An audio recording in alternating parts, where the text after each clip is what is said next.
नमस्कार दोस्तों, आज के एपिसोड में आपका स्वागत है। मुझे आपके लिए महर्षि उदिया बाबा की गहन शिक्षाओं से प्रेरित एक विचारशील और समृद्ध चर्चा लाने में खुशी हो रही है, जो एक पूजनीय आध्यात्मिक मार्गदर्शक है, जिनकी बुद्धि हमें मन को नियंत्रित करने, अनुशासित जीवन जीने और ईमानदारी और भक्ति के साथ अपने कर्तव्यों को अपनाने में कालातीत अंतर्दृष्टि प्रदान करती है।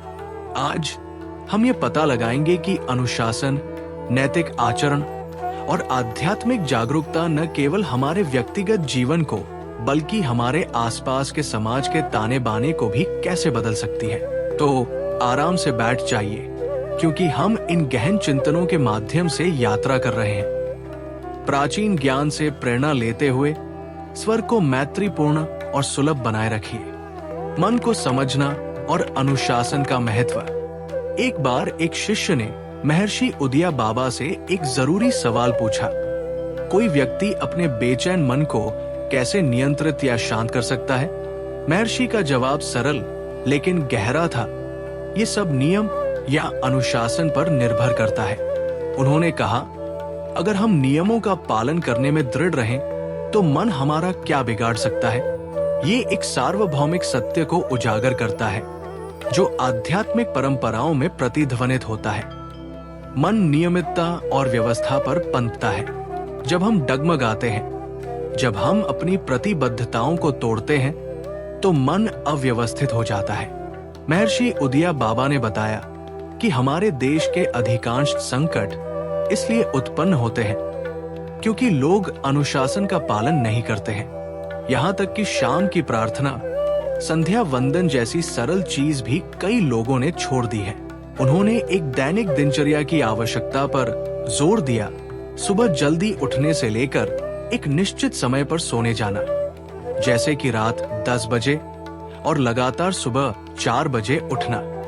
ये नियमितता कठोरता के बारे में नहीं है, बल्कि मन को अच्छी तरह से काम करने के लिए एक स्थिर वातावरण बनाने के बारे में है। एक बार जब हम सुबह जल्दी उठने के लिए प्रतिबद्ध हो जाते हैं, तो हमें पवित्र नाम का जाप करना, भक्ति गीत गाना और ध्यान लगाना जैसे अभ्यास करने चाहिए। ये एक आध्यात्मिक दिनचर्या बनाता है, जो पूरे दिन मन को स्थिर रखता है। और फिर जब हम अपने सांसारिक कर्तव्यों के लिए आगे बढ़ते हैं, चाहे परिवार, समाज या राष्ट्र में, ये कार्य समर्पण की भावना और भगवान को अर्पित करने के रूप में किए जाने चाहिए। कर्तव्य और नैतिक आचरण की पवित्रता।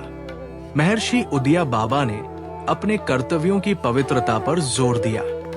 चाहे कोई भी पद या पद हो, चाहे वो सार्वजनिक सेवा, सामाजिक कार्य या घरेलू जिम्मेदारियां हो, उसे सही और नैतिक रूप से कार्य करना चाहिए।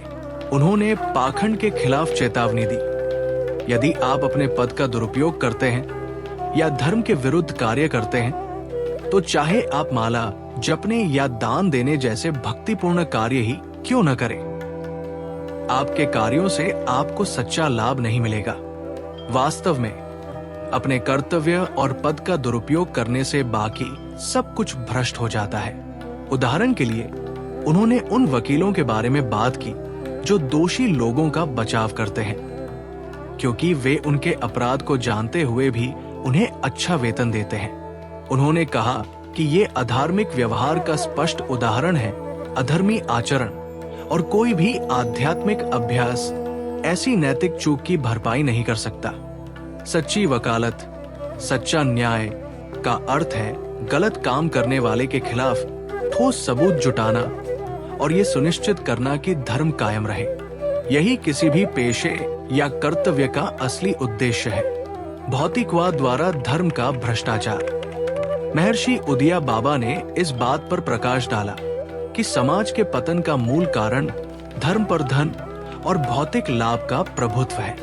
उन्होंने ऐसे व्यवसाय मालिकों का उदाहरण दिया जो उत्पादों के बारे में झूठ बोलते हैं, मिलावटी खाद्य पदार्थ बेचते हैं या ग्राहकों को धोखा देते हैं। ये सब लाभ के नाम पर करते हैं। ये बेईमानी न केवल दूसरों को नुकसान पहुंचाती है, बल्कि अंततः अपराधी की अपनी बुद्धि और मन की शांति को नष्ट कर देती है। उन्होंने सिंथेटिक दूध बनाने वाली कंपनियों के बारे में बात की, जो जानबूझकर दूसरों के बच्चों को हानिकारक मिलावटों से जहर देते हैं। इस तरह के कृत्य धर्म और मानवता के प्रति पूरी तरह से अनादर को दर्शाते हैं। ऐसे कार्यों के परिणाम सामाजिक और आध्यात्मिक दोनों ही दृष्टि से गंभीर होते हैं। इसी तरह स्वास्थ्य सेवा क्षेत्र में भी असली दवाइयों के दाम पर नकली दवाइयां बेचना समाज के खिलाफ अपराध है। खरीदार, जो अक्सर अशिक्षित या गरीब होता है, अनजाने में ही पीड़ित हो जाता है, जबकि विक्रेता का विवेक और बुद्धि भ्रष्ट हो जाती है, जिससे पारिवारिक कलह और अंततः पतन होता है। ये उदाहरण दर्शाते हैं कि अनैतिक तरीकों से अर्जित धन से कोई स्थायी खुशी या समृद्धि नहीं मिलती। ये केवल विनाश के बीज बोता है। आध्यात्मिक ज्ञान और धर्म के अनुसार जीवन जीने की शक्ति। महर्षि उदिया बाबा के प्रवचन में सबसे महत्वपूर्ण बात यह है कि उन्होंने आध्यात्मिक ज्ञान को स्वस्थ समाज की नींव के रूप में महत्व दिया है। धर्म और अध्यात्म को समझे बिना लोग लालच, धोखे और अन्याय के जाल में फंस जाते हैं। उन्होंने हमें याद दिलाया कि असली धन पैसा नहीं, बल्कि धर्म, धार्मिकता और अपने कर्तव्यों का पालन है।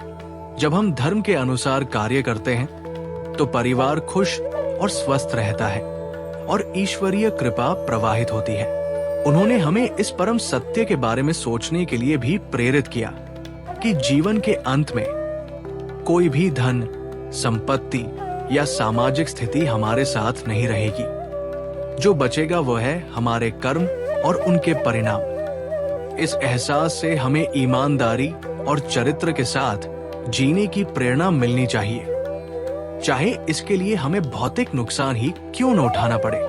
दुर्भाग्य से आज बहुत से लोग इस सदियों पुरानी समझदारी को भूल गए हैं, जिसके कारण एक ऐसा समाज बन गया है जहां अस्थायी लाभ के लिए चरित्र की बलि दी जाती है।